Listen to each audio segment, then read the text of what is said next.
Marie-Christine Le Tarnec, bienvenue. Bonjour. Installez-vous. Bienvenue pour ce café politique, votre café politique. Vous êtes la maire de Guyancourt et surtout, on va commencer par ça, vous êtes toujours encarté au Parti Socialiste. Alors c'est presque devenu rare aujourd'hui. Pourquoi ce choix? Non, c'est pas rare. Alors c'est vrai qu'à un moment j'ai souhaité, quand je suis devenue adjointe au maire, faire en sorte que mon engagement politique soit officiel. Donc j'ai pris effectivement ma carte au Parti Socialiste. Maintenant je m'y retrouve quand même. C'est un parti de gauche, donc je me retrouve dans les valeurs que ce parti porte, entre autres eh bien, la défense des services publics, la solidarité, faire en sorte qu'il n'y a plus d'inégalité. La ligne incarnée par l'ancienne responsable dans le département du Parti Socialiste, la ligne incarnée par Benoît Hamon, qui aujourd'hui a fondé son nouveau mouvement, Génération.S, vous ne vous y retrouvez pas? Alors, ce sont des hommes de gauche, des hommes et des femmes de gauche. Vous déplorez cette division de la gauche peut-être aussi? Alors, je déplore effectivement. Après, tous les partis sont pareils. On n'a pas. C'est vrai que l'année dernière, au moment des élections, au niveau des élections présidentielles, les électeurs bien, ont rejeté complètement les partis historiques. Et puis pour les législatives, ne sont pas venus voter. Donc, ça nous pose question. Après, je regrette effectivement toutes ces divisions. Donc, j'espère que, de toute façon, je pense que toutes ces personnes-là qui ont fait qui ont choisi des voies différentes, on se retrouvera systématiquement quand ce sera pour la défense du service public, quand ce sera pour effectivement des valeurs de solidarité, on se retrouvera, puisqu'on restera des femmes et des hommes de gauche. Qu'est-ce qui vous a donné envie de vous engager en politique? L'arrivée au sein du conseil municipal à Guyancourt, c'était en 2008. Oui. Alors, si je refais un petit peu le rétroplanning de tout ça, j'ai toujours eu envie de m'engager sur différents sujets. Je trouve que c'est important de donner du temps pour les autres.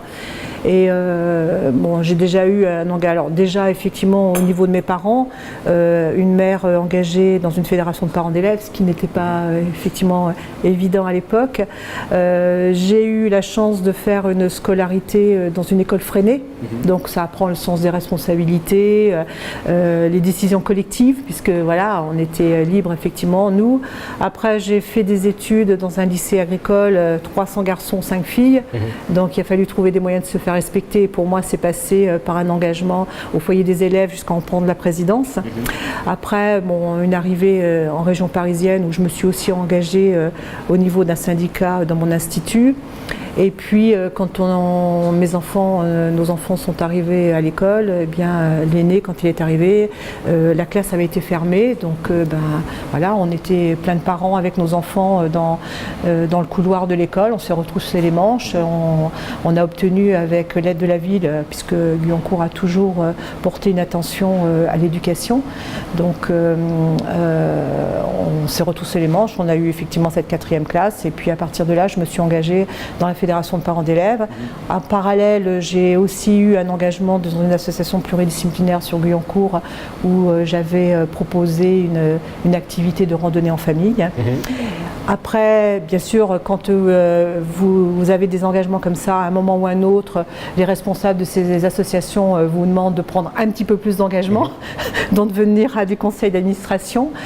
Et puis le jumelage. Et à un moment, au bout de quelques années, moi je n'ai jamais fait de très long temps sur mes associations parce que je pense qu'à un moment il faut passer la main.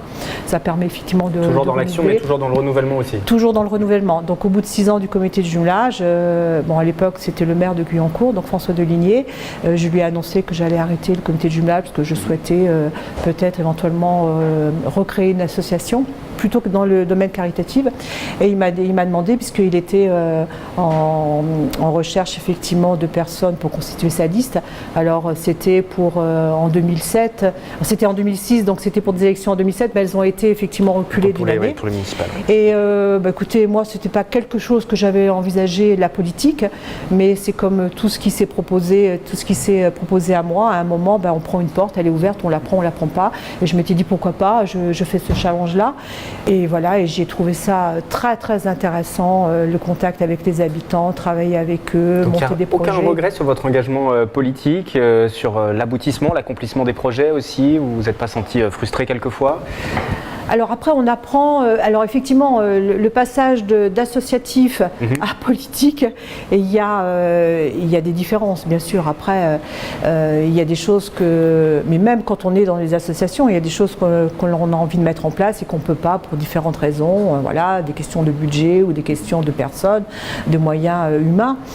Au niveau politique, c'est pareil. Au niveau d'une ville, il y a des choix qui sont à faire. C'est comme dans la vie, on a toujours des choix à faire. Donc au niveau politique, c'est pareil. À un moment, écoutez, le maire prend une décision parce qu'il y a des budgets et tous les élus, on a énormément de projets à porter. Déjà le projet municipal pour lequel on a été élu, il ne faut pas l'oublier ça.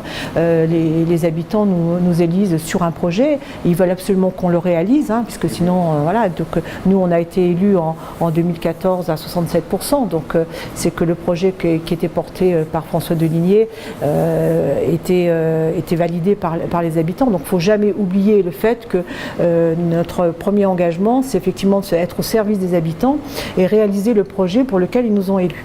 Alors après, il y a des choix à faire. Donc voilà, il y a des baisses de dotation, il y a énormément des baisses de subventions, il y a des choses qui se passent au fil des ans et qui nous amènent à faire des choix. Alors c'est frustrant, effectivement, il y a des moments où, mais comme dans la vie courante, je veux dire, il y a des moments où on a des envies et puis on ne peut pas les réaliser pour différentes positions, mais on accepte ça et puis on explique aussi, voilà, puisque les habitants aussi peuvent nous dire mais pourquoi vous n'avez pas réalisé ça.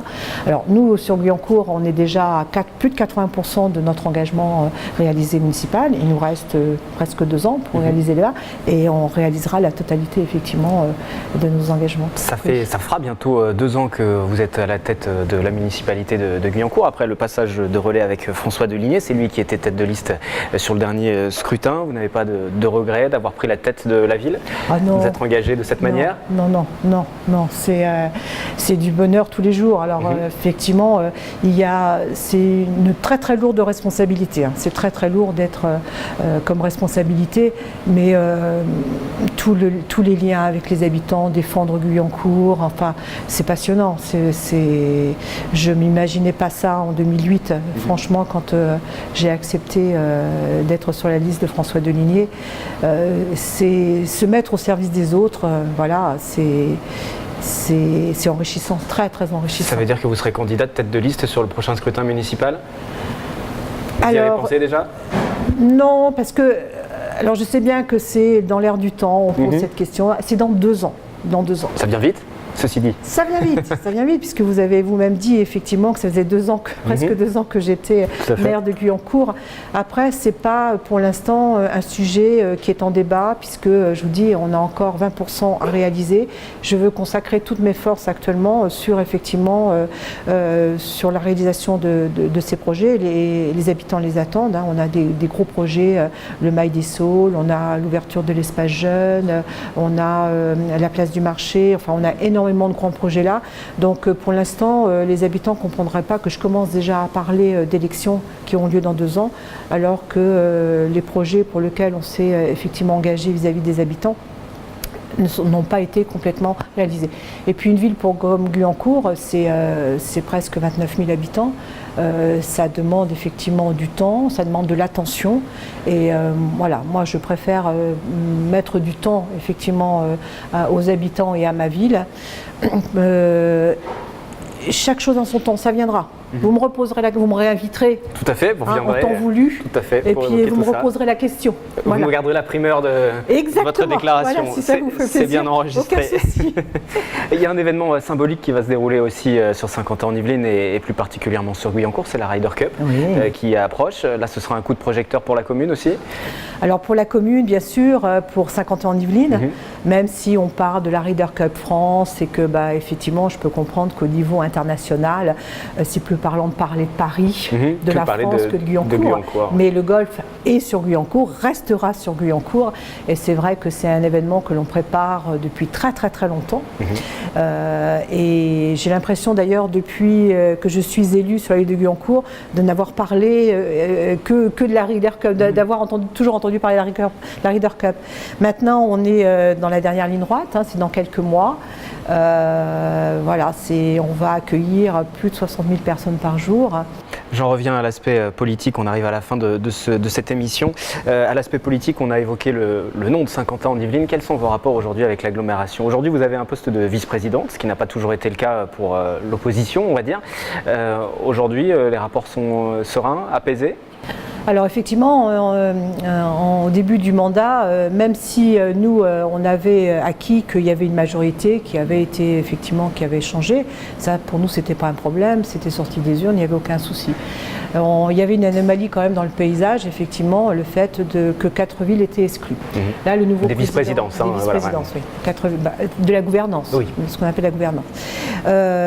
Donc là, le nouveau président a fait une ouverture. Alors nous, on a posé effectivement des conditions. Premièrement, que les vice-présidences ne soient pas des coquilles vides. Il y a effectivement un vrai projet, il y a une équipe, un budget. Bon, ça, c'est ce qu'on a eu. Et puis à côté de ça, on a aussi travaillé avec le président de façon à ce que toutes les villes, par exemple, soient reconnues au même niveau. Donc il y a une équité par rapport à l'ensemble des villes.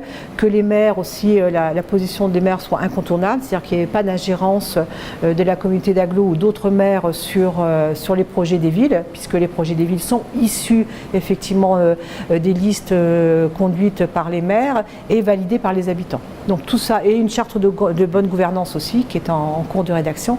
Donc tout ça, le président l'a accepté. Maintenant, c'est pas tout n'est pas forcément réglé. Moi, je garde ma liberté aussi de parole et le président le sait, que le jour où ça remettra en cause et ma ville et mes valeurs, de toute façon, je m'exprimerai. Voilà. 2 questions pour terminer, c'est habituel dans ce café politique. Votre livre de chevet? Alors, désolé, mais en ce moment, pas beaucoup de temps de lire des livres, effectivement, plutôt des brèves d'actualité ou des choses comme ça. Alors, pour être très franche avec vous, les livres que j'ai en main, c'est ceux que je prends à la médiathèque pour lire à ma petite fille. Voilà. Très bien. Donc le livre de chevet se situe plutôt sur des âges mais voilà, plus je jeunes. lui cherche des livres pour pouvoir lui lire. C'est les seuls vrais livres, effectivement, que j'ai actuellement, parce que le reste, c'est soit des journaux techniques, soit effectivement des fils d'actualité que je suis. Et le dernier film que vous ayez vu? C'était un dessin animé peut-être? Non, parce qu'elle est trop petite encore pour aller effectivement au cinéma. Alors le dernier film, c'était La Villa de Guédignan sur entre autres les migrants. Donc voilà. Merci beaucoup d'avoir participé à ce café politique.